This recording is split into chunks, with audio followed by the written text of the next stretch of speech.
الرحمن الرحیم۔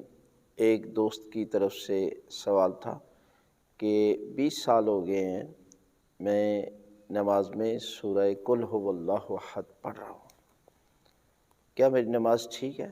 یعنی پہلی رکعت میں بھی اور دوسری رکعت میں بھی۔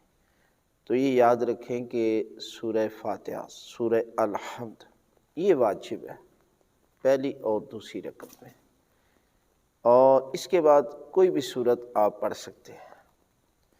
لیکن اگر آپ سورہ توحید پڑھتے ہیں پہلی رکعت میں بھی اور دوسری میں بھی تو اس سے نماز پر کوئی اثر نہیں پڑتا، آپ کی نماز ٹھیک ہے، بلکہ فضیلت ہے کہ آپ سورہ الحمد کے بعد سورہ توحید پڑھیں دوسری میں بھی اور پہلی رکعت میں بھی، اس پہ نماز پر کوئی اثر نہیں پڑتا بلکہ فضیلت ہے۔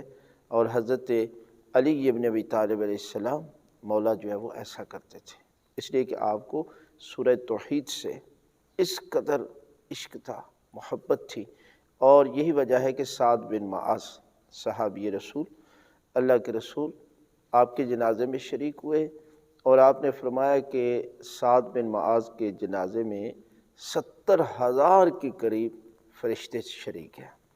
صحابہ کرام نے عرض کی یا رسول اللہ کیا عمل کرتا تھا؟